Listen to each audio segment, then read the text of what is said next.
ناظرین، آسمان پر نظر آنے والے بادل ہر وقت زمین کا قریب 70% حصہ ڈھکے ہوئے ہوتے ہیں، مگر کیا ہو اگر اچانک تمام بادل غائب ہو جائیں؟ یہ منظر سب سے پہلے اسپیس اسٹیشن میں موجود سائنسدان نوٹس کریں گے، اگرچہ زمین پر رہنے والے افراد کو شاید اس کی اتنی جلدی خبر نہ ہو، مگر کچھ ہی دنوں میں اس تبدیلی کے اثرات نظر آنا شروع ہو جائیں گے، جب خصوصاً ساحلی علاقوں میں نمی خطرناک حد تک بڑھ جائے گی۔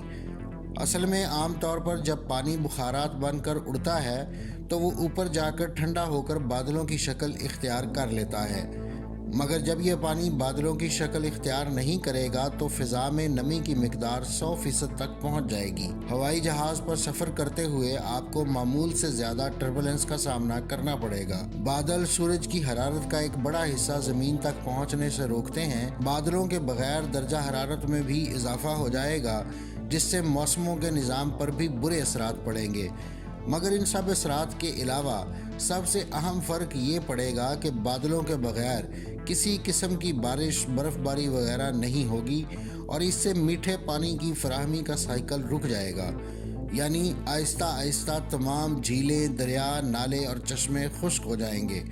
میٹھے پانی کا صرف ایک ہی ذریعہ بچے گا، اور وہ ہوگی پہاڑوں یا پولز پر جمی برف، جس کے ختم ہونے کے بعد دوسرا کوئی ذریعہ نہیں رہے گا۔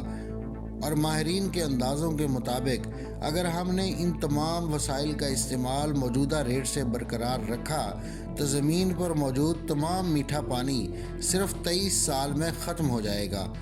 ایسا نہ بھی ہو تو انسان جس شرح سے پانی استعمال یا یوں کہیے کہ ضائع کرتا ہے وہ تشویشناک ہے۔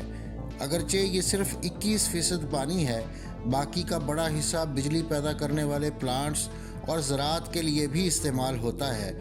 بجلی پیدا کرنے والے پاور پلانٹس کے علاوہ ایٹمی توانائی سے چلنے والے بجلی گھروں کو بھی کولنگ ٹاورز میں بڑی مقدار میں پانی چاہیے ہوتا ہے، اور بدقسمتی سے 2011 میں فوکوشیما ری ایکٹر جاپان میں ایسا ہی ہوا تھا، جب زلزلے کے جھٹکوں کی وجہ سے پانی فراہم کرنے والے پمپس نے کام کرنا بند کر دیا تھا۔ اس کے علاوہ بارش کی کمی سے زمین کو کاشتکاری کے لیے اور بھی زیادہ پانی فراہم کرنا ہوگا۔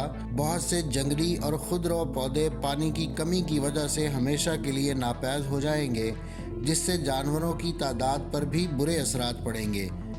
زمین مسلسل خشک رہنے کی وجہ سے گرد و غبار کے بڑے طوفان بھی معمول بن جائیں گے۔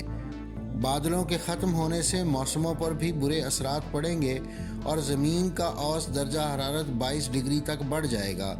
اس سے نہ صرف درختوں اور پودوں کی مشکلات میں اضافہ ہوگا، بلکہ اتنے درجہ حرارت سے پولز پر موجود برف بھی پگھل جائے گی، جس سے سطح سمندر بڑھ جائے گی اور بہت سے ساحلی شہر ڈوب جائیں گے۔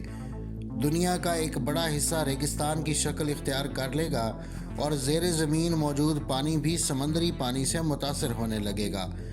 مگر بادل ختم ہونے سے کچھ فائدے بھی ہوں گے، مثلاً شدید طوفان نہیں آئیں گے، خراب موسم کے باعث فلائٹس کینسل یا لیٹ نہیں ہوں گی، اور آسمان ہمیشہ کلیئر نظر آئے گا۔ ناظرین، دنیا میں پانی کی کمی کے ساتھ ساتھ ہمیں خود میں بھی کچھ تبدیلیاں لانا ہوگی۔ اگرچہ ممکن ہے کہ ہم سمندری پانی کو میٹھا کرنے کا مؤثر طریقہ نکال لیں یا فضا میں موجود بخارات کو اکٹھا کر پائیں، مگر یہ جتنا جلدی ہو جائے اتنا اچھا ہے، کیونکہ کاربن ڈائی آکسائیڈ کی بڑھتی ہوئی تعداد کی وجہ سے زمین پر بادلوں کی تعداد پہلے ہی کم ہونا شروع ہو چکی ہے۔ تو بادل ہمارے لیے ضروری ہیں، اور انہیں ختم ہونے سے بچانے کے لیے ضروری ہے کہ ہم گرین ہاؤس گیسز میں کمی لائیں، تاکہ ہماری آنے والی نسلیں بھی ساون اور برسات کے مزے لیتی رہیں۔ ناظرین، یہ تھی آج کی ویڈیو۔ اگلی ویڈیو تک کے لیے مجھے اجازت دیجیے۔ اللہ حافظ۔ اگر آپ مختلف سائنسی، تاریخی اور علمی موضوعات پر سوچتے ہیں اور مزید جاننے کا تجسس رکھتے ہیں تو سبسکرائب کیجیے ہمارا چینل اور بیل آئیکن دبائیے، تاکہ ان موضوعات پر تیار کی گئی ہماری ویڈیوز آپ کو فوری مل سکیں۔